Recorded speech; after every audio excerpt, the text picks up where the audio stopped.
नमस्कार, आप देख रहे हैं लाइव यूपी न्यूज़ 24 और मैं हूं आपके साथ मनीष यादव। आज हम मौजूद हैं लखनऊ में और आने वाले विधानसभा चुनाव के बारे में जानेंगे लोगों से उनकी राय क्या है। क्या नाम है भैया आपका? जी आशुतोष उपाध्याय। आशुतोष जी, क्या लगता है आपको कि जो आने वाले चुनाव हैं उनमें कौन सी पार्टी जीतेगी? जी भारतीय जनता पार्टी प्रचंड बहुमत से जो है जीतेगी। प्रचंड बहुमत से जीतेगी, ऐसा आपको क्यों लग रहा है? विकास कार्यों को, सुशासन, विकास कार्य, शिक्षा, स्वास्थ्य पे फोकस रहा है गवर्नमेंट का।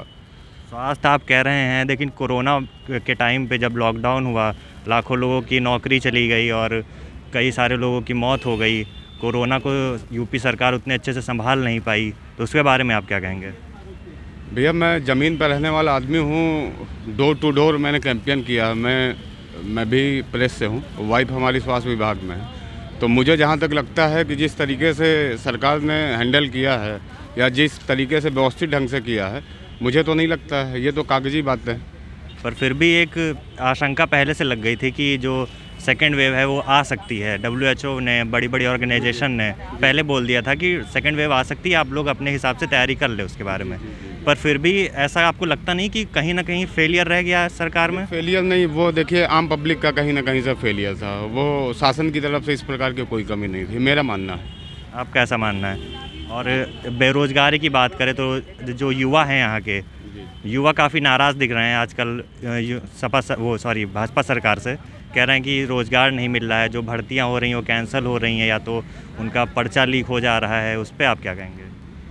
अब ये तो पूर्ववर्ती सरकारें जो थी, खास करके समाजवादी पार्टी की सरकार, पब्लिक को तो ये मालूम है कि समाजवादी पार्टी की सरकार में कितनी भर्तियाँ निकलती थी और एक जाति विशेष के लोगों की भर्तियाँ होती थी। इस गवर्नमेंट में सारी जातियों के लिए एक समान रूप से अवसर हैं। ये तो समाजवादी पार्टी का अपना फंडा है। अच्छा, तो समाजवादी पार्टी कह रही है कि वो आएगी तो 300 यूनिट बिजली देगी और सुशासन को अच्छा करेगी और क्या कहते हैं, पुलिस की व्यवस्था अच्छी करेगी, महिलाओं पे ज़्यादा ध्यान देगी। उस पर आप क्या कहेंगे? मैं मूलतः गोरखपुर जनपद का रहने वाला हूँ जी। चार्जिंग के लिए मोबाइल जो है दूसरे के घर पे लगाना पड़ता था या किसी कमर्शियल घर पे लगाना पड़ता था, वो दिन भी हमने देखे हैं। तो मुझे तो नहीं लगता कि समाजवादी पार्टी आ गई तो 300 यूनिट बिजली फ्री देगी। इस समय तो मुझे लग रहा कि कोई ऐसा डिस्ट्रिक्ट नहीं है कि जहाँ पे 18 से 22 घंटे लाइट ना हो, चाहे वो रूरल हो चाहे वो अर्बन हो, हर जगह मिनिमम 20 घंटे तो लाइट रहती ही रहती है। और महंगाई को लेकर के आप क्या कहेंगे? पेट्रोल इतना महंगा हो गया है, गैस सिलेंडर के दाम बढ़ते जा रहे हैं, सब्सिडी नहीं मिल रही है। 2 साल से आप कोरोना काल में हैं। कोरोना काल में आपकी अर्थव्यवस्था जो है गिर गई। जितनी भी GDP थी, सारी चीज़ें जो जहाँ से हमारा मतलब मेन स्रोत था, सारी जरिया बंद हो गया, फैक्ट्रियाँ बंद हो गई। तो अब इसमें तो महंगाई तो स्वाभाविक सी बात होनी है। जब आपका कोई काम नहीं होगा तो देश की GDP नीचे गिरेगी, अर्थव्यवस्था गिरेगी, तो बेरोजगारी तो स्वाभाविक सी बात ही होगी। क्योंकि हमारा देश कृषि प्रधान देश है और वहाँ पे 40% तो युवा हैं और हर आदमी का अपना सपना होता है। तो कृषि प्रधान आप कह रहे हैं, लेकिन जैसे हमने और लोगों से बात करी तो वो लोग कह रहे हैं कि गन्ने का पैसा नहीं मिल रहा है और ये क्या कहते हैं, MSP में वगैरह में दिक्कतें आ रही हैं, पैसा नहीं मिल रहा है। उस पर आप क्या कहेंगे? नहीं, बिल्कुल गन्ने का भुगतान हो रहा है। हमारा खुद ही 18 बीघा गन्ने का भुगतान हुआ। हम लोगों को तो टाइम से हो रहा है, पहले तो टाइम से नहीं होता था। हर तरीके से सरकार एकदम बिल्कुल सही तरीके से काम कर रही है और सिर्फ भारतीय जनता पार्टी की गवर्नमेंट बनेगी। तो और एक आरोप ये भी लगता है कि वो हिंदुत्ववाद पे चुनाव लड़ते हैं, 80-20 का बता रहे हैं योगी जी। उस पर आप क्या कहेंगे? अब मुझे तो कोई नहीं लगता कि कोई समुदाय विशेष का कोई ऐसा आदमी हो कि जिसके साथ में कोई अत्याचार हो रहा है। मुझे तो लग रहा है कि इस समय मुसलमान ज़्यादा खुश हैं। किसी भी मुसलमान के साथ में किसी भी गलत तरीके का कोई भेदभाव नहीं हो रहा है।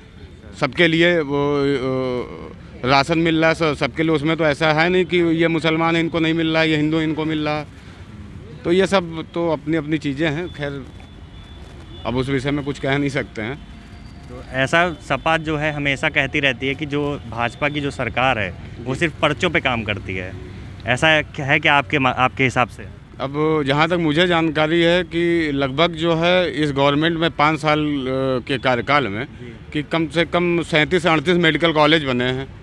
ये तो आप तो कैंपेन करते होंगे, हर जिले में जाते होंगे, आपको तो मालूम होगा कि ये जो पुरानी सरकार थी ये कहती कि ये सारा जो है नक्शा हमने बना के रखा था, बस भाजपा ने आकर के बस अपना इसमें जो है उद्घाटन कर दिया है। 5 साल कोई भी गवर्नमेंट 5 साल में पटरी पे या मतलब कुछ चीज़ें दिखाने के लिए 5 साल का टाइम बहुत होता है लेकिन समाज 5 साल में अगर आप देखें जैसे तो 2 साल तो लगभग कोरोना ही खा गया, जी। तो 2 साल में उतना विकास नहीं हुआ जितना होना चाहिए था। तो फिर भी आपको नहीं लगता कि कहीं 3 साल पहले 3 साल में इतना काम कैसे हो गया, अगर पुरानी सरकार ने कुछ बना आप करके ये और बताइए, प्रोजेक्ट नहीं बना के रखा था? आप ये बताएं कि 3 सालों के अंदर आपने कहा 2 सालों में काम सही है, बिल्कुल सही है। 2 साल तो खाली स्वास्थ्य विभाग का काम हुआ, बाकी और कुछ नहीं हुआ। जी। लेकिन पिछले 3 सालों में आप ये बता दीजिए कि आज से 5 साल पहले जब आप किसी ज़िले में जाते थे वहाँ की रोड की क्या व्यवस्था थी, रोड वहाँ पे कैसी थी, और आज आप देख लीजिए यदि काम नहीं हुआ होता तो ये चीज़ें आपको दिखाई नहीं देती ना, दिखाई देती। दूसरी चीज़ आप पुलिस व्यवस्था देख लीजिए, पुलिस हर जगह आपको पुलिस की बात की तो आपने एक हाथरस का कांड मुझे याद आता है, जी। जिसमें उन्होंने बेटी को रात को 2 बजे जला दिया। उन्होंने उनके परिवार वालों को देखने भी नहीं दिया, उनको चिता भी नहीं देने दी। तो वो बहुत ही एक शर्मनाक वो घटना थी। और एक व्यापारी थे जो गोरखपुर में, जिनको पुलिस की कस्टडी, मतलब पुलिस की कस्टडी में नहीं, पुलिस की निगरानी में उनको पुलिस ने पुलिस द्वारा मारपीट में उनको उनकी डेथ हो गई। उस पर आप क्या कहेंगे? आपको क्या लगता है कि जितने भी मतलब चैनल हैं आपके, चाहे वो जी न्यूज़ हो या आज तक हो या A to Z कोई भी चैनल हो, सब लोग सही चीज़ें कवर करते हैं?